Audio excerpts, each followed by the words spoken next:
A. Pengertian hipotesis. Hipotesis atau hipotesa dapat diartikan sebagai dugaan sementara. Hipotesis berasal dari bahasa Yunani hypo, yang berarti di bawah, dan tesis yang berarti pendirian. Pendapat yang ditegakkan kepastian secara bahasa, maka hipotesis berarti pendapat yang kebenarannya masih diragukan. Untuk bisa memastikan kebenaran dari pendapat tersebut, maka suatu hipotesis harus diuji atau dibuktikan kebenarannya.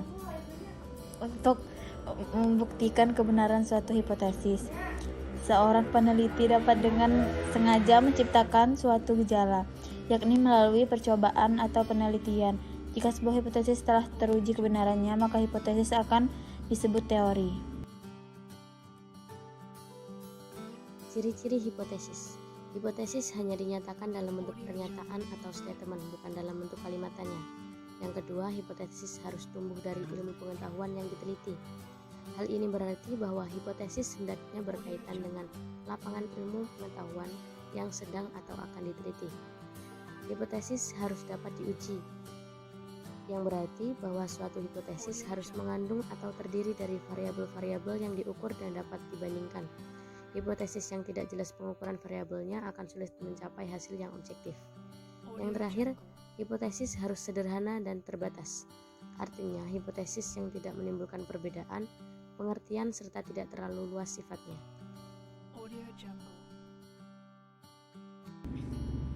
Dalam penelitian ada dua jenis hipotesis yang seringkali harus dibuat oleh peneliti, yakni hipotesis penelitian dan hipotesis statistik.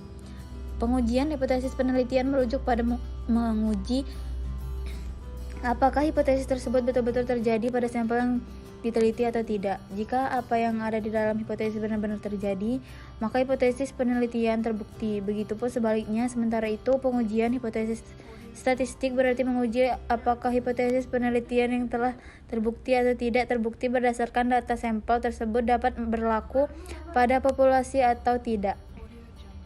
Hipotesis yang digunakan dalam hipotesis statistik adalah statistika inferensial. Statistika inferensial adalah metode statistik yang digunakan dalam menganalisis data sampel yang hasilnya akan digeneralisasikan pada populasi dari sampel tersebut berasal. Bentuk hipotesis statistik bisa berupa satu variabel seperti normal, binomial, dan Poisson, atau nilai dari suatu parameter, yaitu varians, mean, standar, deviasi, dan proporsi.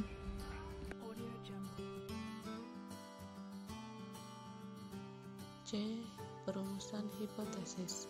Hipotesis penelitian sebelum diuji secara statistik harus terlebih dahulu ditulis dalam bahasa matematika yang disebut dengan hipotesis statistik.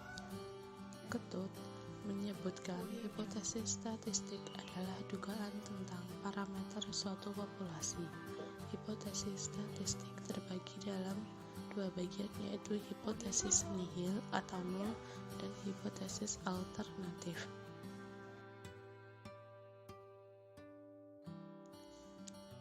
Yang pertama, hipotesis nol atau hipotesis nihil.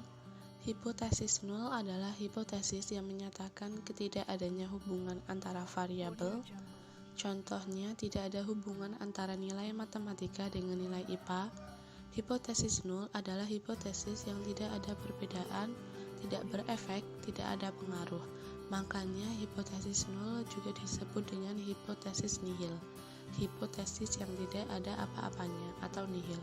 Menurut Ketut, hipotesis nihil selalu dirumuskan dengan adanya tanda sama dengan, sehingga menspesifikasi suatu nilai tunggal, artinya tanda sama dengan akan memberikan satu nilai.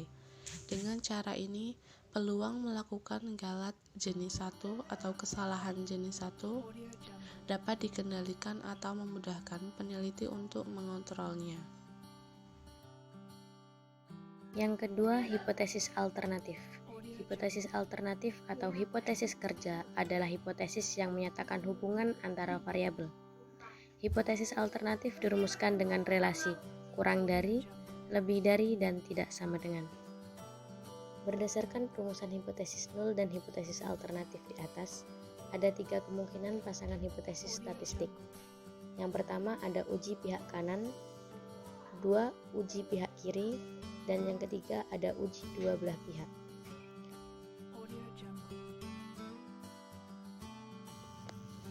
Yang pertama yaitu uji normalitas. Uji normalitas dilakukan untuk mengetahui apakah sebaran data mengikuti sebaran baku normal atau tidak. Normalitas data hanya dikenakan terhadap variabel terikat Y.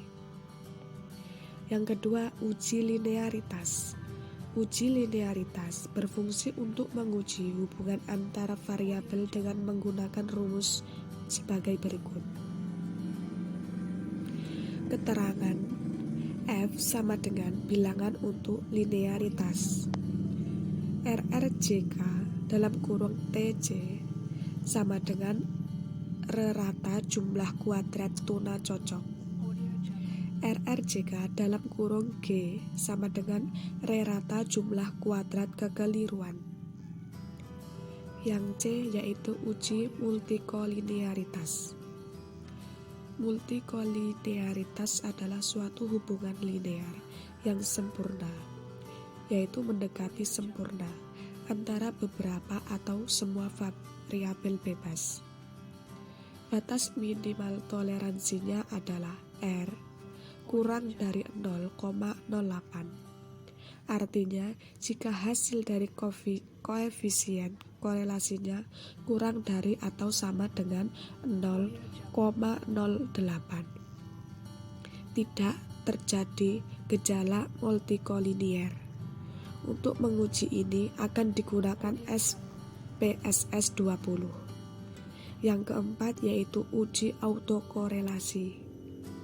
Uji autokorelasi bertujuan untuk menguji apakah dalam model regresi linear ada korelasi antara kesalahan pengganggu pada periode T dengan kesalahan pengganggu pada periode T kurang dari 1 atau sebelumnya. Autokorelasi muncul karena observasi yang berurutan sepanjang waktu berkaitan satu sama lain. Untuk mendeteksi ada tidaknya autokorelasi dilakukan dengan menggunakan uji Durbin Watson dalam kurung DW atau tes. Yang terakhir yaitu uji heterokedastisitas. Uji heterokedastisitas bertujuan menguji apakah dalam model regresi terjadi ketidaksamaan varians dari residual satu pengamatan ke pengamatan yang lain. Model regresi yang baik adalah yang tidak terjadi heterokedastisitas. Pengujian heterokedastisitas dilakukan dengan menggunakan grafik scatter plot. Dasar analisis yang digunakan untuk mengambil keputusan yaitu diantaranya yang pertama, jika ada pola tertentu, sebagai titik-titik yang ada membentuk pola tertentu yang teratur, yaitu bergelombang, melebar kemudian menyempit, maka mengindikasikan telah terjadi heterokedastisitas. Yang kedua yaitu, jika tidak ada pola yang jelas serta titik-titik menyebar di atas dan di bawah angka 0 pada sumbu Y, maka tidak terjadi heterokedastisitas. Berikutnya adalah contoh pengujian hipotesis. Pada kali ini, kita akan menggunakan contoh kasus yang pertama, yaitu mengenai rata-rata waktu belajar mahasiswa PGMI Universitas Teladan. Misalnya, terdapat sebuah hipotesis yang mengatakan bahwa rata-rata waktu belajar mahasiswa PGMI Universitas Teladan sama dengan 20 jam per minggu.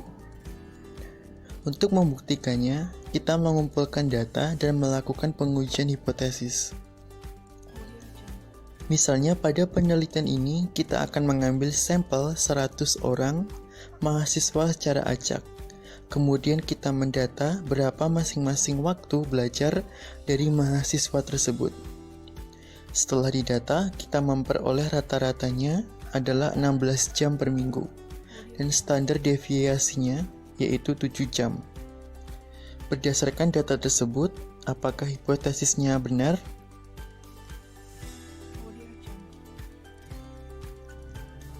Tahapan pertama yang dilakukan adalah menentukan hipotesis. Langkah pertama, kita akan menggunakan pengujian dua arah, sehingga H0 dan H1-nya sebagai berikut.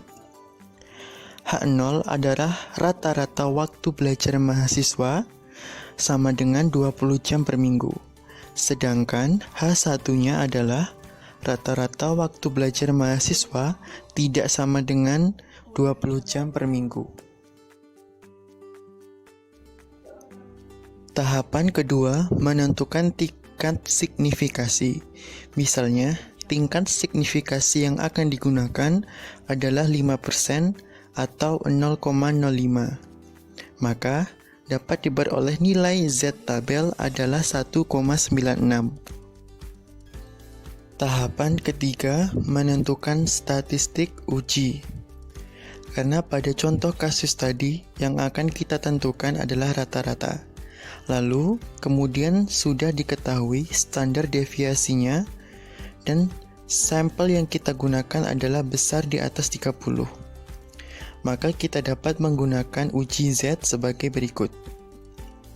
Di mana X bar adalah rata-rata sampel yakni 16, kemudian mu0 adalah nilai konstanta yang sudah kita tentukan pada hipotesis yakni 20. Sigmanya adalah standar deviasi yang kita peroleh, yakni 7, dan N adalah banyaknya sampel, yakni 100. Dan nilai-nilai yang kita peroleh tadi dimasukkan ke dalam rumus, sehingga diperoleh nilai statistik uji Z adalah minus 5,714.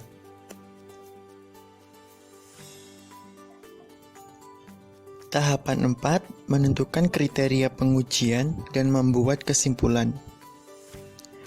Karena kita menggunakan uji hipotesis dua arah, maka kriteria pengujiannya adalah H0 ditolak apabila nilai statistik uji kurang dari minus nilai tabel, dan nilai statistik uji lebih dari nilai tabel. Atau bisa dilihat seperti pada gambar. Lalu kita tampilkan nilai statistik uji, yakni minus 5,714 dan nilai tabel minus 1,96. Kemudian kita tentukan apakah nilai statistik uji tersebut kurang dari atau lebih dari nilai tabel. Dan hasilnya nilai statistik uji kurang dari nilai tabel, sehingga H0 ditolak. Untuk itu, kita menerima H1.